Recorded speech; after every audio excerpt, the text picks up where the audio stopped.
तो आज की जो हमारी ये क्लास है ये समाज कार्य जून 2015 का विगत वर्ष का तृतीय प्रश्न पत्र है। मैं आज आप लोगों के लिए पार्ट 2 लेकर आया हूँ। पार्ट 1 हम लोगों ने 1 से लेकर 25 प्रश्नों को सॉल्व कर चुके हैं।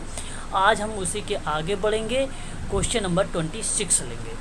ठीक है, तो क्वेश्चन नंबर 26 अगर हम बात करें तो यहाँ पे लिखा हुआ है कि डैश, यहाँ पे अगर हम बात करें तो लिखा हुआ है, एक मिनट ये चल नहीं रहा है, यहाँ पे लिखा हुआ है डैश। ठीक है, डैश से आशय है कि संदेशों की छटनी जिससे वे विश्वास व्यवस्था के अनुरूप हो। तो क्या अंतः क्रिया, चयन योग्य प्रत्यक्षीकरण, स्वीकार्यता या प्रसरण। आपके सामने 4 ऑप्शन। प्रश्न को बहुत अच्छे से समझने की कोशिश करिएगा, तभी ये आएगा कि चयन योग्य। देखिए, अगर मैं आपसे बात करूं चयन योग्य प्रत्यक्षीकरण, अब यहाँ अगर मैं आपसे बात करूं चयन योग्य प्रत्यक्षीकरण, बेसिकली ऐसी क्रिया प्रतिक्रिया की जब हम बात करते हैं तो एक ऐसी मनोचिकित्सक के संबंध में ये बात होती है जहाँ पे लोगों की व्यवहार संबंधी विविध समस्याओं में बहुत उपयोगी होती है। मनोचिकित्सक कई तरह की तकनीकी का प्रयोग करते हैं, जैसे प्रायोगिक संबंध निर्माण, संवाद, संचार और व्यवहार परिवर्तन आदि जैसी ये है तकनीकी। और इनमें रोगी का मानसिक स्वास्थ्य एवं सामूहिक संबंध, जिसको आप बोलते हो ग्रुप रिलेशनशिप, सुधरते हैं। आपको भली भांति तरीके से मालूम भी होगा, डॉक्टर विक्टर फ्रैंकलिन ने एक गहन अध्ययन के बाद निष्कर्ष भी निकाला था मनोविज्ञान और मनोचिकित्सा की पद्धति की जीवन की सार्थकता पर, अपना विचार भी स्पष्ट किया था। प्रश्न वहीं से आया हुआ है ये। तो संदेशों की छटनी जिसमें से व्यवस्था के अनुरूप होती है वो चयन योग्य प्रत्यक्षीकरण होता है। चयन योग्य प्रत्यक्षीकरण होता है। बहुत ही सिंपल सा सवाल है, बहुत ही अच्छा सवाल है आप लोगों के लिए। ये प्रत्यक्षीकरण, इसका अर्थ क्या होता है? अगर मैं प्रत्यक्षीकरण के अर्थों को रिप्रेजेंट करता हूँ तो आप लोग कहते हैं संवेदना, आप लोग बोलते हैं संवेदना की बात करते हुए आप अर्थों पर सोचने लगते हैं। अर्थ पर जैसे ही आप सोच विचार अपनी प्रक्रिया को थिंकिंग करते हैं, देन उसके बाद आप रिमेंबर की बात करना शुरू करते हैं, मेमोरी की बात करते हैं, स्मृति की बात करते हैं। तो इन सभी का प्लस संवेदना, अर्थ प्लस सोच प्लस स्मृति, इनका अर्थ बन जाता है प्रत्यक्षीकरण। और प्रत्यक्षीकरण, चयन योग्य प्रत्यक्षीकरण का मतलब होता है संदेशों की छटनी जिसमें से वे विश्वास व्यवस्था के अनुरूप हो। प्रत्यक्षीकरण संवेदनाओं के अर्थ की व्याख्या करता है। प्रत्यक्षीकरण की प्रक्रिया में केवल किसी वस्तु का परिचय ही नहीं होता है, बल्कि उसके विषय में ज्ञान भी होता है। इस बात को ध्यान रखिएगा। और किसी विशेष परिस्थिति में आप चीज़ों को कैसे देखते हैं वही प्रत्यक्षीकरण होता है। क्यों आदित्य जी, सहमत हैं आप इस बात से? हाँ, तो इस चीज़ को आप ध्यान रखेंगे सभी लोग। प्रत्यक्षीकरण बेसिकली एक चयनात्मक प्रक्रिया है। हमारे जीवन में अनेक उत्तेजनाएं सामने उपस्थित होती हैं, लेकिन हम केवल अपनी आवश्यकता, प्रेरणा, अभिरुचि, मनोवृत्ति, मानसिक झुकाव के अनुसार उन उत्तेजनाओं में से किसी विशेष को चुनते हैं। जैसे भूखा व्यक्ति बाजार कि अन्य वस्तुओं में से खाने की वस्तुओं का ही चयन करता है, उसका ज्ञान प्राप्त करता है। वही बेसिकली क्या कहलाता है? प्रत्यक्षीकरण। मैंने एक एग्जाम्पल के माध्यम से भी समझा दिया। तो ये चयनात्मक प्रक्रिया होती है। तो चयन योग्य प्रत्यक्षीकरण जो बेसिकली संदेशों की छटनी जिसमें वे विश्वास व्यवस्था के अनुरूप होता है। ऑप्शन नंबर बी करेक्ट जवाब होगा क्वेश्चन नंबर 26 का। याद रखिएगा आप सभी लोग। आगे बढ़ते हैं क्वेश्चन नंबर 27। सामाजिक न्याय पर मैंने कल आप लोगों से अच्छा एक्सप्लेन किया भी था कि सामाजिक न्याय क्या होता है। तो ज़रा मुझे बताइए, क्वेश्चन नंबर 27 सामाजिक न्याय है। सी ऑप्शन की तरफ काफ़ी बच्चों का झुकाव आई थिंक बन रहा है। देखिए, आप सब लोग जानते हैं कि अगर मैं बात करूं सामाजिक न्याय पर, तो सामाजिक न्याय तो आपको सुधारात्मक चरित्र के रूप में देखा जाता है। आप जानते हैं कि सोशल जस्टिस की बुनियादी सभी मनुष्यों को समान बनाने के आग्रह पर आधारित है। आपको ये भी मालूम है कि किसी के साथ सामाजिक, धार्मिक और सांस्कृतिक पूर्वाग्रहों के आधार पर भेदभाव नहीं होना चाहिए। आप ये भी जानते हैं सामाजिक न्याय में। क्यों? ये बात पता होगी आप सबको। तो उन्हीं के परिप्रेक्ष्य में अगर हम लोग बात करते हैं तो सुधारात्मक चरित्र में बात कर सकते हैं, संग्रहात्मक स्वभाव के रूप में भी बात कर सकते हैं। बेसिकली चयनात्मक अगर जो सामाजिक न्याय होता है वह एक जटिल अवधारणा है, एक जटिल अवधारणा है।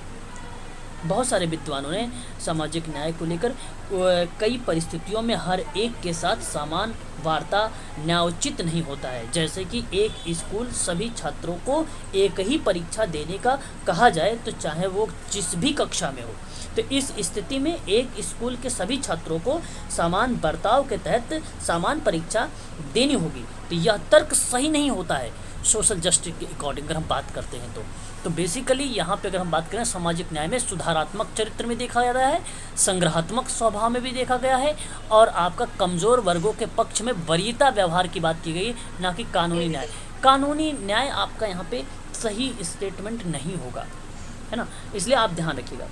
कानूनी न्याय क्या है, अगर इसके परिप्रेक्ष्य में अगर हम बात करें तो आपको भलीभांति तरीके से मालूम होना चाहिए कि राज्य के उद्देश्य में न्याय को बहुत अधिक महत्व दिया जाता है, और कानूनी भाषा में समस्त कानूनी व्यवस्था को न्याय व्यवस्था कहा जाता है। कानूनी व्यवस्था में ध्यान रखिएगा आप सभी लोग कि वे सभी नियम और कानूनी व्यवहार सम्मिलित हैं जिनका अनुसरण किया जाना चाहिए, वही कानूनी न्याय होता है। बेसिकली सामाजिक न्याय से प्रश्न था, तो इसलिए ABD is the right answer होगा, ऑप्शन नंबर 2। ठीक है, मैंने आप लोगों को ये पढ़ाया भी है कि न्याय के कुछ विभिन्न रूप होते हैं, जैसे नैतिक न्याय होता है, कानूनी न्याय होता है, राजनीतिक न्याय होता है, मैंने एक बार आपको एक्सप्लेन किया था, सामाजिक न्याय होता है, आर्थिक न्याय होता है कि नहीं, याद है आप लोगों को?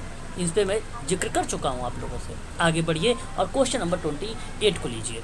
क्वेश्चन नंबर 28, समाज विरोधी व्यक्तित्व में कौन सा शामिल है? अब आप ध्यान रखिएगा, इससे संबंध में 2 प्रश्न पूछा गया है, केवल शब्दों का हेर फेर होता है, तो समाज विरोधी व्यक्तित्व में होती है। क्वेश्चन नंबर 28, क्या होती है सामाजिक विरोधी? अच्छा, यहाँ पे एक चीज़ आप जानते हैं, पहले मेरी बातों को आप समझने की कोशिश करिएगा। इद अहम परा अहम, क्लियर? अब अगर मैं बात करूं, आपको ये बात अच्छे तरीके से भलीभांति तरीके से मालूम होना चाहिए कि इद अहम और परा अहम जैसा शब्द जो है, ये जो इद होता है वो जन्मजात। पहले आप एक एक बातों को समझिएगा, नहीं समझेंगे तो ये प्रश्न नहीं आएगा। आप पहले ये बात को समझिए जो मैं पढ़ा रहा हूँ, जो मैं बता रहा हूँ, तब फिर आप एक प्रश्न को सोचिएगा। ईद का मतलब क्या है? ईद जन्मजात प्रकृति का होता है, नेचर का होता है। इसमें मुख्य रूप से व्यक्ति के मूल वासनाएं होती हैं, प्रवृत्ति होती है, दमित इच्छाएं आती हैं। ईद किसी भी तरह का तनाव नहीं सह सकता है। आप समझ रहे होंगे मेरी बात को? बिना किसी बाधा इंतजार के तत्काल आनंद सुख संतुष्टि प्राप्त करना चाहता है। यह पूर्ण अचेतन में काम करने की प्रक्रिया को बता देता है ईद। तो आप यहाँ पे जब अविकसित ईद की बात करेंगे तो आप ये सोच सकते हो, एक सिंपल सी बात सोचने वाली, कि मैंने ईद की परिभाषा बताया कि भाई दमित इच्छाएं आती हैं, मूल प्रवृत्ति आती है, मूल वासनाएं आती हैं व्यक्ति की, तो ये अविकसित हैं। जब ये अविकसित हैं तो आप कह सकते हो कि यह अविकसित इदम है। अब अविकसित, अब देखो यहाँ पे अविकसित इदम है तो कॉमा लगा हुआ है। पहले एक एक चीज़ को समझिए, फिर मैं बात करता हूँ ईगो की। अब ईद तो आपको समझ में आ गया, जैसे ये पशुवत बिहेवियर वाला काम करता है। पशु अगर चोरी करना, जैसे अगर मैं बात करूं आपसे कि एक असामाजिक तथ्यों के आधार पे बात कर रहा हूं कि लॉक लगा हुआ है। अब अगर आप वहां पे सोच रहे हैं कि इस लॉक को तोड़ के मैं इस घर की कुछ चीज़ें जो है चुरा लेता हूं, तो ये आपको जो कहने की बात बता रहा है, चोरी करने के लिए जो आपको मोटिवेट कर रहा है, वो आपका ईद कर रहा है, वो आपका ईद कह रहा है। ये एक प्रकार का असामाजिक तथ्यों की तरफ ज़्यादा झुकाव करता है ना। वहीं जब हम बात करते हैं तो ये बेसिकली ईगो आता है। तो ईगो का मतलब एक मैं होता है, एक स्वयं होता है। अब इसका मतलब ये होता है कि मानव की उन समस्त शारीरिक और मानसिक शक्तियों से है जिसका कारण वह अर्थात अन्यों से भिन्न होगा। मनोविश्लेषणात्मक सिद्धांत में सिगमंड फ्रायड ने इस बात से परिचय भी करवाया कि मनुष्य की वे शक्तियाँ जो उनको यथार्थता यानी रियलिटी प्रिंसिपल के अनुसार, रियलिटी प्रिंसिपल के अकॉर्डिंग व्यवहार करने के लिए प्रेरित करती है। तो मनोवैज्ञानिकों के पर यह विचार आया कि जो ईगो है और जो ईगो पर सुपर ईगो यानी एक परा अहम का जब बोध और विकास के साथ साथ कोई एक्टिविटी होती है तो वो बेसिकली ईगो के अंतर्गत, मतलब एक प्रकार के समन्वय की बात कर रहा है, कोऑर्डिनेशन की बात कर रहा है, मना करने की कोशिश कर रहा है कि आप चोरी ना करें। ये ईगो को, ईगो बेसिकली एक ऐसा शब्द नहीं कहते कि आपके अंदर बड़ा ईगो है, बड़ा एटीट्यूड आ गया है आपके अंदर, वो ईगो नहीं। हाँ, कि ईगो आ गया कि आप देखो, हालांकि ये बात तो सही है कि मैं कर सकता हूँ और हम कर सकते हैं, दोनों में अंतर है, शब्दों का हेर फेर। लेकिन मैं शब्द अगर बात करें साइकोलॉजी के हिसाब से, समाज कार्य के हिसाब से, तो ईगो शब्द नहीं आना चाहिए, मैं शब्द नहीं आना चाहिए, वहाँ पे हम शब्दों को रिप्रेजेंट, इसीलिए तो फीलिंग की बात भी की गई है बोगार्ट्स के द्वारा, तो वो उचित नहीं है सोशल वर्क के हिसाब से। परंतु ईगो यहाँ पे असामाजिक जैसे तथ्यों को उजागर नहीं करता है। बात को समझिए आप सभी लोग। तो यहाँ मेरा कहने का मतलब ये हुआ कि जो ईद था वो अचेतन में काम करता है, जो ईगो होता है वो अर्धचेतन में काम करता है। दोनों बातों को समझिएगा, दोनों एग्जाम में आए हुए प्रश्न है कि ईद किस में है, ईगो किस में है। ईद जो है अचेतन में है और ईगो जो है अर्धचेतन मन में है। तीसरी बात, सुपर ईगो की बात करते हैं। सुपर ईगो क्या होता है? सुपर ईगो पराअहम हिंदी में बोलते हैं। पराअहम सामाजिक मान्यता पर बात करता है और राष्ट्रीय हित में व्यक्ति को त्याग और बलिदान हेतु तत्पर की बात करता है। सुपर ईगो जो है चेतन में आता है। तो आप समझ गए, ये चेतन, अर्धचेतन और अचेतन, ये तीन शब्द हैं जो यूजीसी के प्रश्न पूछे गए हैं। इसमें पशुवत बिहेवियर, इसमें अगर हम बात करते हैं तो एक एज अ नॉर्मल बिहेवियर जहाँ वास्तविकता को रिप्रेजेंट करता है, और ये सुपर ईगो जहाँ समाज की मान्यता, संस्कार, आदर्श से संबंधित मानवीय और सामाजिक और राष्ट्रीय हित की व्यक्ति की बात कर रहा है, जहाँ पे त्याग और बलिदान की बात कर रहा है, वो क्रिया आती है किसमें? सुपर ईगो में। अब यहाँ पे समाज विरोधी जो व्यक्तित्व वाला है, समाज विरोध का जो व्यक्तित्व कर रहा था, जहाँ पे मैंने आपको बताया सामाजिक और राष्ट्रीय हित में व्यक्ति को त्याग और बलिदान तत्पर की बात कर रहा है, तो समाज विरोधी व्यक्तित्व में होती है अर्ध विकसित पराअहम। अर्ध विकसित पराअहम, तो इसलिए क्वेश्चन नंबर 28 का ऑप्शन नंबर जो आपका होगा वो सही माना जाएगा, थर्ड वाला, अर्ध विकसित पराअहम।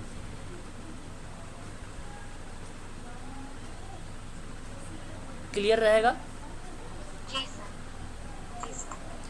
अगर देखिए नहीं, अगर आपको समझ आ रहा हो तो आप मुझसे अभी जो है समय भी है आपके पास, आप हमसे इस पे चर्चा परिचर्चा कर सकते हैं, क्योंकि काफ़ी इम्पोर्टेंट टॉपिक है ये आप सबके लिए।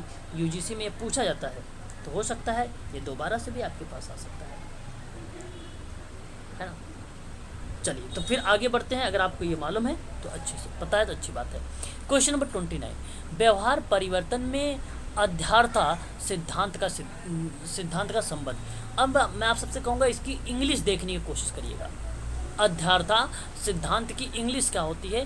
तो क्वेश्चन नंबर 29 में अगर हम बात करते हैं तो आप यहाँ पे देख सकते हैं कॉन्ग्रुइटी थ्योरी की बात हो रही है। कितने लोग इसके बारे में जानते हैं? ओके, देखिए ये एक ऐसी अगर हम बात करें थ्योरी के रूप में रिप्रेजेंट होती है। एक बार मैं आप सबसे कहूँगा कि आवाज़ आ रही तो थोड़ा सा 2 मिनट की बात है बस, ज़्यादा जो रिप्रेजेंट करता है क्वेश्चन नंबर 29 सर्वांग समता का सिद्धांत। जो सर्वांग समता का सिद्धांत बताता है कि भविष्यवाणी करता है कि यदि दो परस्पर विरोधी लोग सूचनाओं के समूह या अवधारणाएं जिन पर एक ही पर्यवेक्षक के द्वारा निर्णय लिया जाना चाहिए, मतलब दो परस्पर विरोधी लोग हैं और सूचनाओं के जो कम्युनिकेशन के जो ग्रुप बनाए गए हैं उनके कॉन्सेप्ट में एक ही पर्यवेक्षक के द्वारा निर्णय लिया जा रहा है, तो पर्यवेक्षक को किसी एक पक्ष पर अपना निर्णय बदलने के लिए दबाव का अनुभव होता है, तो वो बेसिकली आपका क्या बन जाता है, इस बात को ध्यान रखिएगा, सर्वांग समता का सिद्धांत। तो बेसिकली सर्वांग समता का सिद्धांत को शुद्ध हिंदी में आप देख सकते हैं अध्यार्थता का सिद्धांत कहा जाता है। और इस अध्यार्थता का सिद्धांत में अगर क्वेश्चन नंबर 29 की अगर हम बात करेंगे तो इसका सही जवाब हो जाएगा टैननबाउम से। किसका बन जाएगा? टैननबाउम बॉम से बनेगा। आपका यही ऑप्शन सही माना जाएगा। हालांकि इसी के परिप्रेक्ष्य में एक और सिद्धांत आया था, औचित्य का सिद्धांत। जो औचित्य का सिद्धांत था वो था क्षेमेंद्र क्षेमेंद्र के द्वारा दिया गया था। क्षेमेंद्र के द्वारा दिया गया था औचित्य का सिद्धांत। याद रखिएगा, सोशल वर्क का ये भी प्रश्न है। क्षेमेंद्र, मैं लिख दूं औचित्य यहाँ पे ताकि आपको वो भी उसी से संबंधित थोड़ा सा है, इसलिए आप ध्यान रखिएगा। औचित्य का सिद्धांत, नाम आता है क्षेमेंद्र। क्षेमेंद्र एक विद्वान या एक व्यक्ति हैं, एक आचार्य हैं, जिन्होंने इसको रिप्रेजेंट किया था। याद रखिएगा सभी लोग। और यहाँ पे जो मैंने सर्वांग समता के सिद्धांतों को रिप्रेजेंट किया है, उसका नाम आप लोग ध्यान से एक बार देख लीजिए। टेननबॉम का नाम आता है। नोट कर लीजिए भाई, सभी लोग कर रहे हो नोट? Okay sir. टेननबॉम का, ठीक है। काफ़ी इंपॉर्टेंट ये चीज़ें हैं, आप लोग इसको ध्यान रखिएगा। टेननबॉम के बारे में थ्योरीज इसकी काफ़ी फेमस रही है, और ये सिद्धांत बेसिकली मानव बिहेवियर पर आधारित है। किस पे आधारित है? मानव बिहेवियर पे आधारित है इस थ्योरी को, ठीक है, याद रखेंगे। इसके बारे में और भी 2-3 बातें बताएं कि आगे बढ़ें। अगर इम्पोर्टेंट है तो बता दीजिए। ठीक है, इम्पोर्टेंट अगर मैं आप लोगों से बात करूँ तो इसमें ये आप समझ लीजिए कि यह जो सिद्धांत है ये व्यवहारिक विवरण को प्रदान करता है। ठीक है, इसमें इस सिद्धांत को जो है नाम आता है, अभी मैंने बताया टेननबॉम के बारे में। टेननबॉम के साथ साथ एक नाम और आता है, चार्ल्स ओल्सवुड का भी नाम आता है। इन्होंने विकसित किया था। इसने संचार और अनुनय का शक्तिशाली मनोवैज्ञानिक सिद्धांत की मूल बातों को समझाया है। इस बात को भी आप ध्यान रखिएगा। और इसमें जो है एक प्रकार से बिहेवियर मॉडिफिकेशन की बात की गई है। ये थ्योरी किसकी बात की करता है? बिहेवियर मॉडिफिकेशन की बात की गई। और इस बात को ध्यान रखिएगा, पहली बार जब इस थ्योरी को अप्लाई किया गया था सन 1970 में इस थ्योरी को पहली बार अप्लाई किया गया था। कब? सन 1970 में। 1970 के चार्ल्स ओल्सवुड। निरंतरता का सिद्धांत सबसे पहले अब्राहम के द्वारा कार्य व्यवहार के लिए लागू था। हालांकि सन 1970 में कोरमैन ने जिस सिद्धांत का लिंक देते हुए स्थापित किया, उन्होंने बताया कि संज्ञानात्मक संतुलन को बनाए रखने के लिए व्यवहार को जो है आत्म स्थिरता के सिद्धांत के रूप में उसको रिप्रेजेंट किया जाए, तो इसलिए उसे अध्यात्मता का सिद्धांत का नाम दिया गया था। तो मैं आप लोगों से कहूँगा कि बहुत सारे बच्चे यहाँ पे कंफ्यूज होते हैं और सीधा कोरमैन के बजाय कोलमैन या केलमैन का नाम लगा के आ जाते हैं, जो कि केलमैन का नाम यहाँ पे सत्य नहीं होगा। आपका नाम यहाँ पे सत्य हो जाएगा जो है टेननबॉम के बारे में, टेननबॉम के बारे में। तो ये नाम आप काट दीजिए, केलमैन का काफ़ी इम्पोर्टेंट नाम है ये। हालांकि ये निरंतरता का जब सिद्धांत की बात होती है, अब्राहम का नाम, तो एक्सपेरिमेंट के नाम में केलमैन का नाम आता है, परंतु अध्यर्थता या सर्वांग समता का सिद्धांत की बात होती है तब टेननबॉम का नाम आता है। सन 1970 इज़ द राइट आंसर, जो व्यवहार परिवर्तन की बात करता है। क्वेश्चन नंबर 30 देख लीजिए एक बार आप लोग। कह रहा है कि एक मतदाता के रूप में पंजीकृत होने का अधिकार कहलाता है क्या? मतदाता मतलब जान रहे हैं, जहाँ पे वोट वगैरह इलेक्शन वगैरह की बात होती है। संवैधानिक अधिकार, गलत जवाब यहाँ पे संवैधानिक अधिकार। कोई और बताए मुझे जरा क्वेश्चन। नहीं, कानूनी अधिकार भी संवैधानिक अधिकार। देखिए यहाँ पे क्वेश्चन नंबर 30 संवैधानिक अधिकार, संवैधानिक अधिकार सही है। मौलिक अधिकार ना कह के आप संवैधानिक अधिकार, सही भाई, ऑप्शन पहला सही है भाई। बिल्कुल इस द राइट आंसर संवैधानिक अधिकार होगा। कि यहाँ प्रश्न आपके सामने है कि संवैधानिक अधिकार एक मतदाता के रूप में पंजीकृत होने का अधिकार कहलाता है, और ये बात 110% सत्य है ना। आपको मैं बता दूं, भारत के संविधान में अगर हम बात करें, भारतीय संविधान के अनुसार मतदान समिति के अंतर्गत पंजीकृत 18 वर्ष की आयु से अधिक का देश का कोई भी नागरिक मतदान के योग्य होता है। प्रत्येक नागरिक जो होता है वो राष्ट्रीय, राजकीय, जिला और अपने क्षेत्र के स्थानीय चुनाव में मतदान कर सकता है। जब कोई व्यक्ति अयोग्यता और नियम की सीमा को पार नहीं कर लेता तो उसे मतदान करने से नहीं रोका जा सकता है। प्रत्येक नागरिक को एक ही मत डालने का अधिकार है, ये बात आप जानते हैं, और मतदाता अपने पंजीकृत क्षेत्र में ही मतदान कर सकता है, ये बात भी कही गई है। और इसके अकॉर्डिंग जब बात हम पढ़ते हैं तो क्वेश्चन नंबर 30 आपसे कहता है संवैधानिक अधिकार के अंतर्गत आता है। ऑप्शन नंबर पहला करेक्ट हो जाता है। यहाँ पे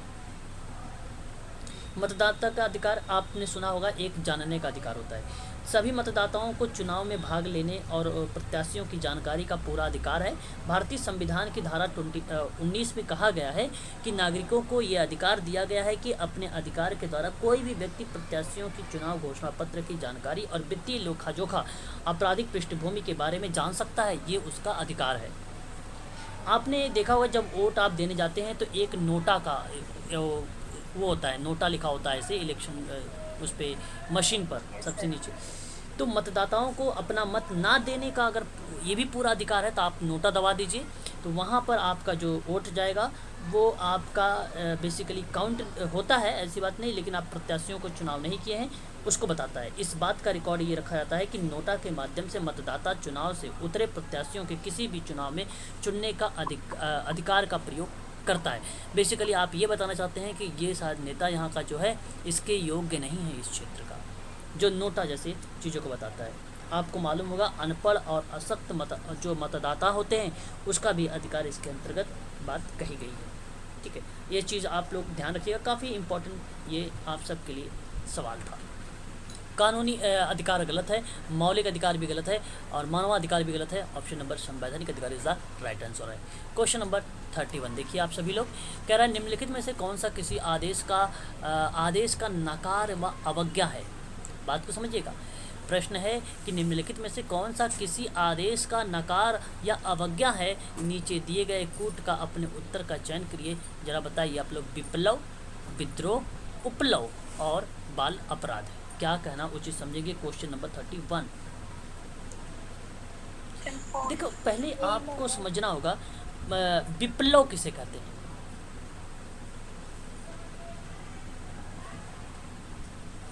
बताओ, जानते हो? नहीं सर, इंग्लिश का हलचल, विप्लव का मतलब हलचल, हलचल, उपद्रव, उत्पात, ये समझ रहे हो? हाँ सर। इसको विप्लव का एक शब्द दिया गया है। अब ये प्रश्न है कि आदेश का नकारना और अवज्ञा है, तो भाई जाहिर सी बात है हलचल, उपद्रव, उत्पात ये सब करोगे आप? नहीं करते, तो ये इसके अंतर्गत आएगा। विद्रोह बिल्कुल आएगा, विद्रोह आना चाहिए, है ना। अब उसके बाद एक शब्द आपके सामने और आता है उप विप्लव, उपलव, ठीक है, उपलव। और उपलव किस चीज़ को बताता है? उपलव किस चीज़ को बताता है? हाँ देखो, ये भी एक प्रकार का अगर हम बात करें, उपलव जो शब्द है ना, ये नेगेटिव शब्द है जो नकारात्मक जैसे शब्दों को रिप्रेजेंट करता है।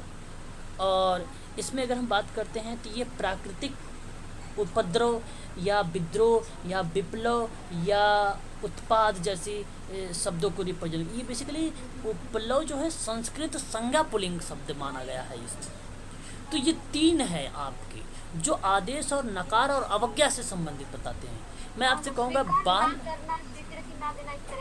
बिल्कुल बिल्कुल बिल्कुल, इन चीज़ों को ये जो है रिप्रेजेंट करता है। बाल अपराध नहीं होता है, इसलिए बाल अपराध को छोड़ दीजिए। बाकी तीन शब्द जहाँ देखिएगा ABCD उसको लगा दीजिए, ABC जहाँ लिखिएगा वो लगा दीजिए। देखिए 4 में है ABC ना। प्रश्न को जब भी मैंने आपसे एक बात कहा है, इस बात को आप ध्यान रखिए, प्रश्न को समझिए और प्रश्न के समझने के बाद आप ऑप्शन को देखिए, ऑप्शन को संधि विच्छेद करने की कोशिश करिए, इनके अर्थों को समझने की कोशिश करिए, उत्तर अपने आप मिल जाएगा। प्रश्न के आधार पर कोई प्रश्न अपने आप में टफ नहीं होता, सारे प्रश्न इजी होते, केवल अर्थ जिस दिन आप सभी प्रश्नों को जानेंगे ऑटोमेटिक आपको उत्तर निकलना शुरू हो जाएंगे। आगे बात करते हैं क्वेश्चन नंबर 32 के बारे में। किसी काल बिंदु पर संसाधनों का परिणाम कहलाता है संपत्ति, भंडार, स्टॉक या आकलन। Question number 32 stock, very good. अब आप बात को ध्यान से समझने की कोशिश करिएगा आप सभी लोग। किसी काल बिंदु पर संसाधनों का परिणाम स्टॉक कहलाता है। और ये सही भी बात है। आपको बता दूं, जब आप रूपांतरण प्रक्रिया या प्रौद्योगिकी या प्रकृति संस्थानों की बात आप करते हैं, जब कभी आजैविक संसाधनों की बात करते हैं, तो वो कहीं ना कहीं आपको रिप्रेजेंट करता है स्टॉक को। स्टॉक संपत्ति और व्यवसाय की अस्थियों से अलग होता है, जो मात्रा और मूल्य के उतार चढ़ाव की बात करने लगता है। तो अगर हम स्टॉक के परिप्रेक्ष्य में बात करें, स्टॉक कारोबार एकक का एक स्टॉक होता है, जहाँ पे पूंजीगत स्टॉक, जहाँ पे जो संस्थापक होते हैं उनके कारोबार के प्रदत्त मूल पूंजी और निवेश की बात करता है। तो मैं आपसे कहूँगा भंडारण और आकलन संपत्ति नहीं, जहाँ संसाधनों का परिणाम है किसी काल बिंदु का, वो बेसिकली स्टॉक है, ना कि संपत्ति, ना कि भंडार, ना ही आकलन। क्वेश्चन नंबर 32 का option number second is the right answer. यहाँ पर स्टॉक सही माना जाएगा। क्वेश्चन नंबर हम 33 की बात करेंगे। हेलो सर, हाँ बोलो। इस संसाधनों का परिमाण का मतलब क्या होगा? मात्रा। देखिए, संसाधनों का परिणाम यहाँ पे जो है परिमाण, सॉरी परिमाण कहने का मतलब एक प्रकार की क्वांटिटी जैसे शब्दों को रिप्रेजेंट करता है। जब हम किसी प्रदत्त मोल की बात करते हैं, प्रदत्त का मतलब होता है डेटा। डेटा एक ऐसा शब्द है जहाँ पे आंकड़े को बात करता है, और आंकड़े प्रेजेंट होते हैं संसाधनों के परिमाण के रूप में, और परिमाण आपका स्टॉक के रूप में हो सकता है, ना ही भंडार के, ना ही आकलन, ना ही संपत्ति। तो ये तो सही बात है, इसमें कोई दो राय नहीं है। संसाधन जैसे सोशल वर्कर रिसोर्सेज यूज करता है। अब ऐसा तो थोड़ी ना है काम छोटा सा हो अब पूरा बैग भरा रहे केवल संसाधनों से, तो वो तो गलत हो जाएगा। काम वही हो, उसी के आधार पे संसाधन हो। जैसे अगर मैं किसी बच्चे को एप्पल पढ़ा रहा हूँ, तो एप्पल से ही संबंधित फ्लैश कार्ड हो। एप्पल के संबंध में अगर मैं बात करूँ, कुछ फ्रूट्स नेम या फ्रूट्स फ्लैश कार्ड हो। और एक होता है अबस्ट्रैक्ट, एक होता है कॉन्क्रीट। अबस्ट्रैक्ट का मतलब होता है आपका मूर्त, और कॉन्क्रीट का मतलब होता है अमूर्त।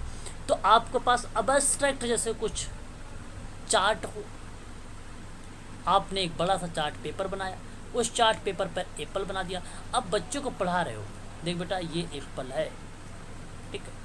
अब एप्पल को पढ़ाने के आपके पास कौन कौन सी टेक्निक है, ये आप लागू करोगे। शिक्षण विधियाँ आप खेल के माध्यम से बताना चाहते हो उसे, या उसे आप फ्लैश कार्ड के माध्यम से बताना चाहते हो, उसे कैसे पढ़ाना चाहते हो आप, या उसे आप टास्क एनालिसिस के माध्यम से बताना चाहते हो, जिसको आप हिंदी में कार्य विश्लेषण कहते हो।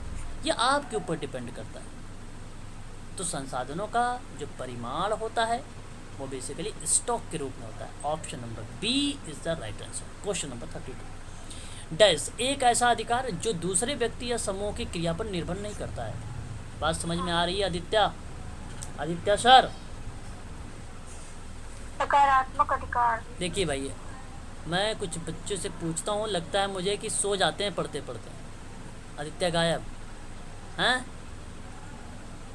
हाँ सर, नहीं मीनाक्षी, आवाज़ जितेंद्र, जितेंद्र जी समझ में आ रहा? जितेंद्र ढाबास, ढाबास नहीं है ठाबास, जितेंद्र ढाबास, क्या बात है भाई। चलो, Madhuri, Mannu, Maya, Meenakshi, Neelam, Meena Baghel, okay very good. Neelam, Neha Gupta, okay sir, हम तो हैं। हाँ ठीक है ठीक है ठीक है। पूजा लोधी, पूजा पटेल, रतिका, रूपम, ओके। थोड़ा सा एक्टिव रहो सभी लोग। कैसे ऐसा लगता है जैसे सोए हो सभी सभी। संगीता, ये सब कभी बोलते नहीं भैया। हाँ, श्यामलता, कभी बात नहीं। सुनीता सिंह, तनुजा मैडम की आवाज़ तो आती, बिल्कुल ठीक है, बोलते रहिए। ओके ठीक है। मुझे लग रहा है अब एक बार अटेंडेंस लेना पड़ेगा आप सबको। 5 बार एब्सेंट हो गया होगे ना? ठीक है ठीक है, सभी लोग, चलो सभी लोग हो। कुछ बच्चे ऐसे हैं जो नहीं। चलो आगे बढ़िए जरा। एक ऐसा अधिकार जो दूसरे व्यक्ति या समूह की क्रिया को निर्भर नहीं करता, वो क्या हो सकता है? क्वेश्चन नंबर 33 का बताइए। ऑप्शन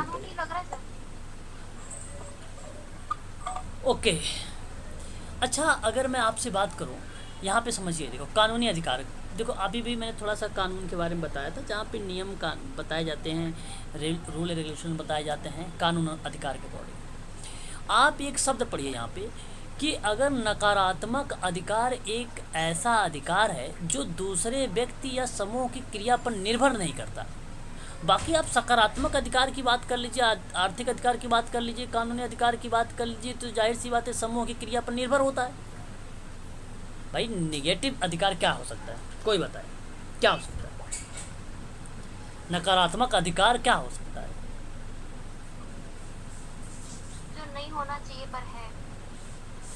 अच्छा, मतलब आपने ये कहना सोच रहे हैं कि बोलने की स्वतंत्रता, निजी संपत्ति, हिंसक अपराध, धोखाधड़ी से सुरक्षा, धर्म की स्वतंत्रता, इनके द्वारा गुलाम ना होने का अधिकार बेसिकली बताता है नकारात्मक अधिकार। ऑप्शन आपका यहाँ पे सही माना जाएगा, B is the right answer. B ही करेक्ट जवाब है। आप देखेंगे सकारात्मक अधिकार जो माना गया है, एक न्यायविद विद्वान रहे जिनका नाम था कारेल वाशक। कारेल वाशक, ये विद्वान का नाम है, न्यायविद है, और इन्होंने 1979 में सकारात्मक अधिकार प्रस्तावित किया था। सकारात्मक अधिकार। नकारात्मक अधिकार मैं आपको बता दूं, नागरिक और राजनीतिक अधिकार शामिल हो सकते हैं, जैसे कि बोलने की स्वतंत्रता, जीवन, निजी संपत्ति, हिंसक अपराध से मुक्ति, धोखाधड़ी से सुरक्षा, धर्म की स्वतंत्रता, बंदी प्रत्यक्षीकरण और एक निष्पक्ष परीक्षण और द्वारा गुलाम ना होने का अधिकार बताता है आपका नकारात्मक अधिकार। ऑप्शन आपका यहाँ पे जो सही था वो नकारात्मक अधिकार ही सही था। ऑप्शन नंबर बी करेक्ट जवाब था।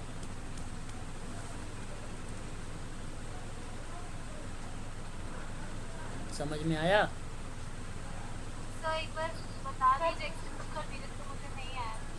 सर इसको वैसे वो कोरिलेशन होता है ना, पॉजिटिव नेगेटिव, उसके थ्रू भी समझ सकते हैं ना। बिल्कुल, देखो मेरा कहने का मतलब यहाँ पे जो नेगेटिव अधिकार की बात मैं कर रहा हूँ, मैं आपको कम महत्व देने की बात कर रहा हूँ, अधिकारों के उल्लंघन की बात कर रहा हूँ। भाई जाहिर सी बात है, दूसरे व्यक्ति और समूह की क्रिया का निर्भर नहीं कर सकता, वो बताइए अधिकार कौन सा? नकारात्मक अधिकार कैसे हो सकता है एक व्यक्ति के दूसरी क्रियाओं पर निर्भर? सिंपल सी बात है, सोचने वाली बात है। मैं कह रहा हूँ हम दो व्यक्ति हैं, दूसरा व्यक्ति का जो भी कोई क्रिया होगी वो निर्भर कैसे कर सकती है? मैं तो बाध्य नहीं हूँ ना, बाध्य है मेरे, वो नकारात्मक अधिकार। नेगेटिविटी तो सर ऑटोमेटिकली वो रीजन अपने आप ही आ जाता है अगर किसी को। ये आप अपने दैनिक, देखो मैं कहता हूँ आप लोग जानते हो क्या, आप लोग एडवांस बन जाते हो, इतने महान भाव आप लोगों हो कि पूछो मत। मैंने आप लोगों से ये कहा है कि जब भी कोई सवाल वगैरह बनता है तो वहाँ पे अपनी ज़िंदगी को रिलेट करते हुए, अपनी लाइफ को रिलेट करते हुए पढ़िए सवाल को। सवाल का ऑटोमेटिक आंसर आएगा। आप सोचो एक बार कि सकारात्मक अधिकार दूसरे व्यक्ति या समूह की क्रिया पर जब निर्भर होता है तो वो बेसिकली पॉजिटिव राइट हो जाएगा। कानूनी अधिकार भी इससे होता है, आर्थिक अधिकार भी होता है, नेगेटिव नहीं बनता। दूसरे व्यक्ति या समूह की क्रिया पर कभी निर्भर नहीं होता, ये नेगेटिव होता है, ये नेगेटिव राइट्स होते हैं। और भाई इसमें कम महत्व देने की बात मैं कर रहा हूँ। जब मैं कम महत्व दे रहा हूँ आपको, कम डिग्री की बात कर रहा हूँ, कम क्रमबद्धता की बात कर रहा हूँ, आप अधिकारों के उल्लंघन को अधिक महत्वपूर्ण लोगों को उल्लंघनों को रोकने के क्रम में स्वीकार करने की बात कर रहा हूँ। दूसरे पर हत्या से बचने के लिए संबंधित दायित्व में आमतौर पर कम से कम एक अपवाद के रूप में देखता हूँ, तो ऐसी कंडीशन की रूप जो प्रस्तुत होती है वो आपका बताता है नकारात्मक, वो आपका बताता है नकारात्मक अधिकार। तो मैं कहूँगा कि गुलाम ना होने का अधिकार बताने की कंडीशन नकारात्मक अधिकार। सकारात्मक अधिकार के रूप में माने जाने वाले जो अधिकार होंगे वो नागरिक और राजनीतिक अधिकार शामिल किए जाएंगे, वो सकारात्मक रूप में, ना कि नकारात्मक रूप में। और अच्छे से समझने की कोशिश करो। तो कैसे समझ सकते हो, मेरी बातों को ध्यान से समझने की कोशिश करो। देखिए जब हम बात करते हैं यहाँ पे सीधा सा सवाल कि नकारात्मक और सकारात्मक अधिकार क्या है, तो मौलिक अधिकार के महत्व और भारत में मौलिक अधिकारों के सशक्तिकरण पर जब हम उसके बारे में समझते हैं तो वहाँ पे हमें नकारात्मक अधिकार राज्य की कार्यवाही की सीमा से है, जिनके लिए व्यक्ति और समुदाय को मिलने वाली स्वतंत्रता पर अंकुश लगा देता है। तो जब अंकुश लगा दिया नकारात्मक बन गया। सकारात्मक अधिकार राज्य के द्वारा प्रत्यक्ष कार्रवाई होती है जो व्यक्ति और समुदाय की अपनी इच्छा के अनुसार जीवन जीने की क्षमता में सुधार करता है, तो वो सकारात्मक अधिकार बन जाता है। भाई मौलिक अधिकार की प्रकृति का यह आकलन करिए आप सभी लोग, आपको नकारात्मक सकारात्मक अधिकार ऑटोमेटिक पता चल जाएगा। डीपीएसपी में खुद फंडामेंटल राइट्स के संरक्षण की बात भी कहीं ना कहीं शामिल कर दी गई है इस भारतीय संविधान के अंतर्गत। तो मैं आप सबसे कहूँगा कि नकारात्मक जहाँ स्वतंत्रता पर अंकुश और सकारात्मक जहाँ जीवन जीने की क्षमता में सुधार। ऑप्शन नंबर आपका बी ही करेक्ट जवाब है। यहाँ पे निर्भर नहीं करेगा नकारात्मक अधिकार। आगे बढ़िए। The international convent on civil and political right की बात कर रहा है, जिसको हम इन शॉर्ट में बोलते हैं ICCPR। यूएन की महासभा में कौन सा वर्ष अपनाया गया था? बहुत बढ़िया सवाल। The international convent on civil and political right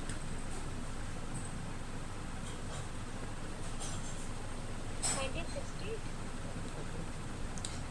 अभी आपने 1960 की बात आपने की है। 1966 sir. Okay 66 A option. Okay देखिए, ये बेसिकली आप भली भांति तरीके से आप परिचित भी हैं, आप लोग जानते हैं अच्छे तरीके से कि नागरिक और राजनीतिक और अधिकारों का अंतर्राष्ट्रीय जब हम बातचीत करते हैं तो संयुक्त राष्ट्र महासभा द्वारा, आप ध्यान रखिएगा सभी लोग, अच्छा सवाल है आप सबके लिए। तो ये आपसे बताता है 16 दिसंबर 1966 को 1966 को अंगीकृत किया गया। क्या किया गया?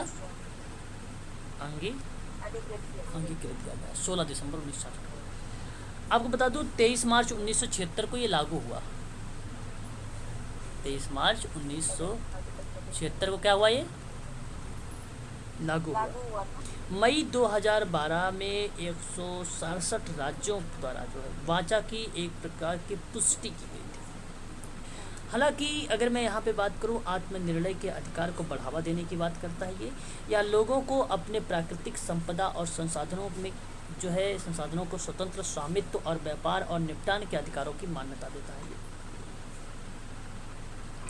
ये काफ़ी इम्पोर्टेंट सवाल है। इसमें कुल टोटल मिला जुला के 27 अनुच्छेद हैं। इसमें कुल टोटल अगर हम बात करते हैं 27 अनुच्छेद हैं, जिसमें आप लोग भारतीय संविधान के हिसाब से बात करते हो तो आपका 14वां आर्टिकल्स आता है कानून के समक्ष समता की बात। लेकिन इसमें अगर हम बात करते हैं the international convent on civil and political rights में, तो इसमें आर्टिकल नंबर 26 बताता है कानून के समक्ष समता का अधिकार और समान संरक्षण की बात करता है। इसमें शादी करने और परिवार पाने का अधिकार बताता है अनुच्छेद 23। बच्चों का अधिकार जहाँ पे नाबालिग के रूप में स्थिति और राष्ट्रीयता पंजीकरण और नाम की बात करता है, यह अनुच्छेद 24। ठीक है, ये सारी चीज़ें आती हैं। हालांकि इतना इम्पोर्टेंट नहीं आर्टिकल्स यहाँ पे हैं, लेकिन मैं आप सबसे थोड़ा सा जिक्र कर दिया हूँ, आप लोग उसको भी थोड़ा सा ध्यान रखिएगा। क्वेश्चन नंबर 35 आपको मालूम होगा दिसंबर 2012 के निर्भया बलात्कार केस दिल्ली में न्यायाधीश JS वर्मा कमेटी गठित की गई, जानते हैं, जिसमें अपनी रिपोर्ट शीर्षक में प्रस्तुत क्या किया था? Option A sir. ए लग रहा है सर। 16 दिसंबर 2012 को निर्भया कांड के बाद एक, ऑप्शन सी। ठीक है, 20 लोगों के अलग अलग तरीके से यहाँ पे जवाब आ रहे हैं। ऑप्शन नंबर क्वेश्चन नंबर 35 का यहाँ पे सही बात अगर हम बात करें तो ऑप्शन नंबर अगर हम बात करते हैं यहाँ पे डी को, report of the committee on amendment to criminal law के अकॉर्डिंग, तो इसी में ये बातें चर्चा पर चर्चा की गई है। हालांकि आपको बता दूं ये एक ऐसी कमेटी थी जिसमें महिलाओं के अगर हम बात करें इसमें सिफारिशें की गई थी कमेटी में कुछ कि महिलाओं के कपड़े फाड़ने की कोशिश पर 7 साल की सज़ा मिलेगी और बदतमीजी से देखना और इशारे करने पर 1 साल की सज़ा मिलेगी। इंटरनेट पर जासूसी करने पर 1 साल की सज़ा दी जाएगी। मानव तस्करी में मिले कम से कम 7 साल की सज़ा दी जाएगी। अदालतों में जजों की संख्या बढ़ाई जाएगी। ये बहुत सारी चीज़ें इसके अंतर्गत जो है किया गया था। तो काफ़ी इम्पोर्टेंट सवाल था ये, एक बार UGC में पूछा गया है, कई बार ये प्रश्न आया हुआ है। और याद रखिए ये नाम रिपोर्ट, ध्यान रखिएगा, काफ़ी इंपॉर्टेंट सवाल है ये। ठीक है, report of the committee on amendments to criminal law. भूलना मत आप सभी लोग, काफ़ी इम्पोर्टेंट सवाल है ये, ठीक है, काफ़ी इम्पोर्टेंट ये सवाल है,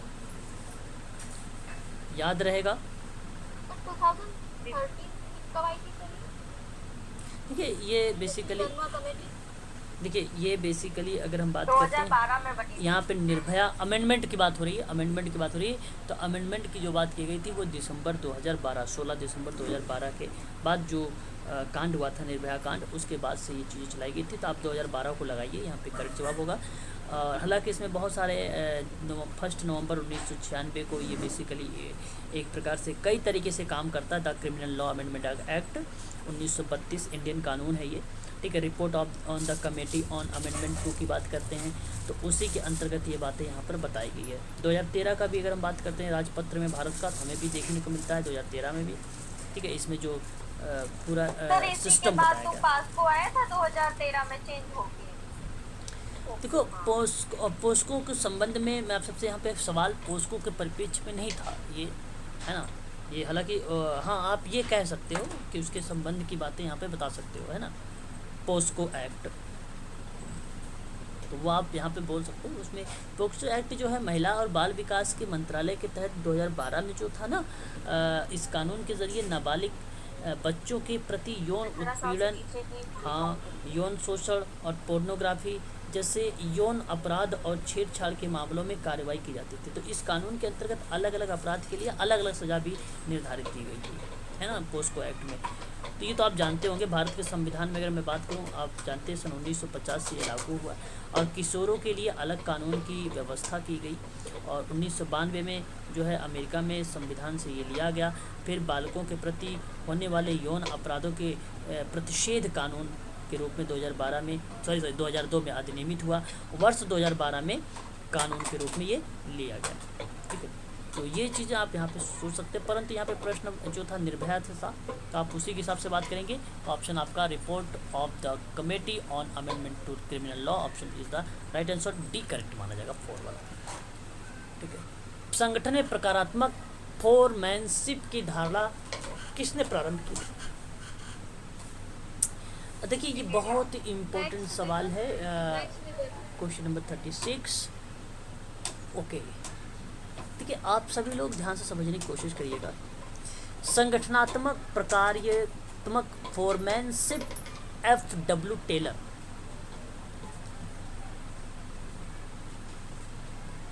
ठीक है, क्लियर हो रहा है?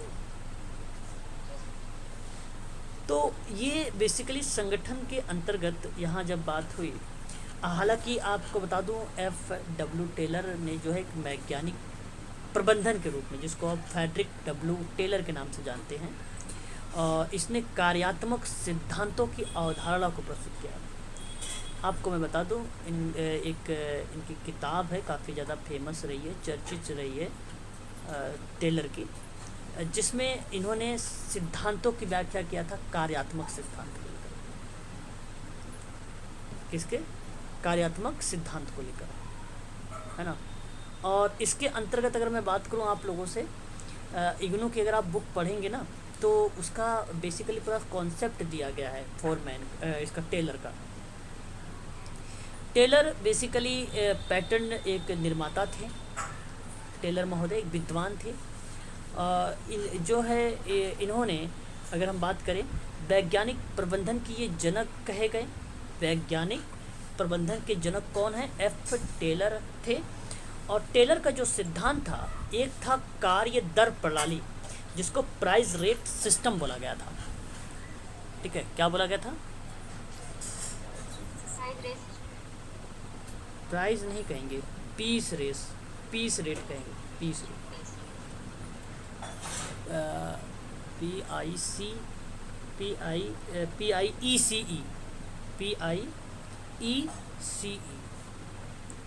ठीक है, ECE, ठीक है। और रेट सिस्टम था ये, ठीक है। तो ये ध्यान रखिएगा, ये आया था 1895 में। और एक था कार्यशाला प्रबंधन, जिसको हम बोलते हैं सोप मैनेजमेंट, 1903 में आया था। और एक था धातु काटने की कला, धातु काटने जो था आर्ट ऑफ कटिंग मेटल्स 1906 में आया था, और एक था वैज्ञानिक प्रबंधन का सिद्धांत 1911 में आया था। तो ये जो 4 ऐसे सिद्धांत थे टेलर महोदय का, जो यूजीसी में पूछा जा सकता है आप लोगों से। टेलर ने वैज्ञानिक प्रबंधन के 4 बुनियादी सिद्धांतों का। कार्यशाला प्रबंधन का सन क्या था? आप रिपीट कर दीजिए प्लीज। कौन सा सर मैं? आप ये रिपीट कर दीजिए, चारों कर दीजिए। अच्छा, 4 नंबर 1 पे आप लिख लीजिए टेलर का सिद्धांत कार्य दर प्रणाली 1895, कार्य दर प्रणाली 1895 में।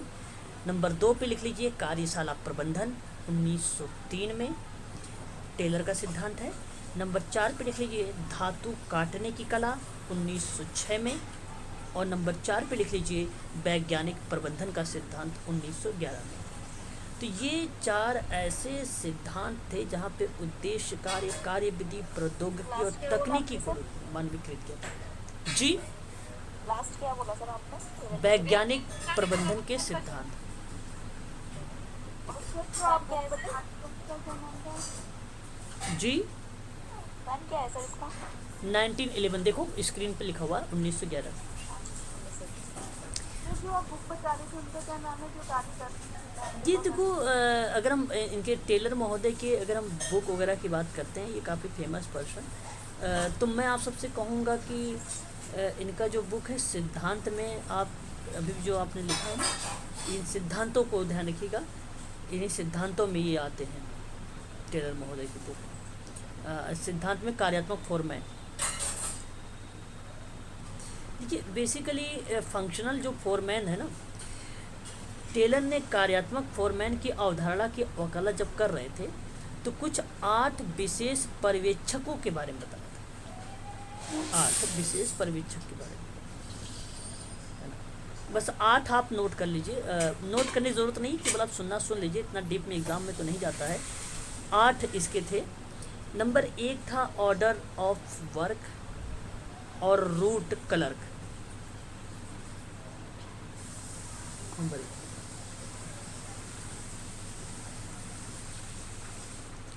नंबर 2 पे अगर हम बात करें स्पीड बॉस था। नंबर 3 पे इंस्पेक्टर था। नंबर 4 पे मरम्मत मालिक रिपेयर बॉस। ठीक है, तो वे मजदूर कार्यशाला के सेवाओं के रूप में ये काम करते थे। हालांकि उन्होंने 8 ऐसे शब्दों को रिप्रेजेंट किया था फोरमैन के अकॉर्डिंग, 8 शब्द। तो अगर लिखना चाहते हैं तो लिखवा दीजिए, अगर लिखवा देता हूँ अगर आप लोग कहो तो 8 हो, या रहने देता हूँ। नंबर 1 पे लिखिए, नंबर 1 पे लिखिए कार्य आदेश और रूट क्लर्क। कार्य आदेश और रूट क्लर्क योजना, ये देखो 2 तरीके की बात होगी। एक होगा योजना मालिक, मैं स्क्रीन पर भी लिखता हूँ ताकि आपको क्लियर होता रहे, अदरवाइज नहीं तो कंफ्यूज हो जाएंगे। एक होगा योजना मालिक और एक आपका होगा निष्पादन मालिक। 2 बातें होगी, 1 2 3 4, 1 2 3 4, इधर 8 थे। तो जो प्लानिंग बॉस के अकॉर्डिंग आता है वो आता है कार्य आदेश और रूट क्लर्क। नंबर 2 पे आता है अनुदेशन कार्ड लिपि। नंबर 2 पे आता है अनुदेशन कार्ड लिपि। नंबर 3 पे अगर हम बात करते हैं समय और लागत क्लर्क, समय और लागत क्लर्क। नंबर 4 पे होता है कार्यशाला अनुशासक, कार्यशाला अनुशासक। ये नंबर 4 हो गया प्लानिंग बॉस में। और अब बात करेंगे इम्प्लीमेशन को लेकर, इम्प्लीमेशन बॉस को लेकर या निष्पादन मालिक को लेकर। यहाँ पे देखिए 4 है। तो एक टोली मालिक होता है, टोली मालिक को जानते हो क्या बोलते हैं? Gang boss. एक आपका होता है मरम्मत मालिक, मरम्मत मालिक को क्या बोलते हैं? मरम्मत मालिक को क्या बोलेंगे? Repair boss. और एक होता है द्रुत, एक होता है द्रुत गति मालिक, द्रुत गति मालिक, इसको बोलते हैं स्पीड बॉस। इसको क्या बोलते हैं? Speed boss. और एक होता है निरीक्षक, निरीक्षक को क्या बोलेंगे? इंस्पेक्टर। क्या बोलेंगे? इंस्पेक्टर, है ना। ये थे इनके 4 ऐसे शब्द। 8 ऐसे शब्द टेलर के। ठीक है, तो टेलर एक ऐसे विद्वान हैं जो एग्ज़ाम में पूछे जा सकते हैं आप लोगों से। सर ये पहला क्या बताया था अपने योजना वाला मालिक? नंबर 1 पे कार्य आदेश और रूट क्लर्क था, यही पूछ रहे हो ना, कार्य आदेश एंड रूट क्लर्क। ये है योजना मालिक के अंतर्गत 4 आएगा, ये निष्पादन मालिक के अंतर्गत 4 आएगा, टोटल मिला के 8 हो गए। ठीक है, अगर आपसे कभी पूछा जाए कि टेलर के बारे में ही पूछा जाता है कभी कभी, फ्रेडरिक विस्लो टेलर के बारे में ही, अंगूठे का नियम किसने दिया है, तो अंगूठे का नियम जो दिया है वो टेलर ने दिया है, टेलर, फ्रेडरिक विस्लो टेलर। मैं चाहूँगा कि आज की क्लास यहीं तक चलाई जाए। ठीक है, आप लोगों की क्लास अब नेक्स्ट होगी, ठीक है, 9 तारीख को। ठीक है ना, आज के लिए बस इतना ही।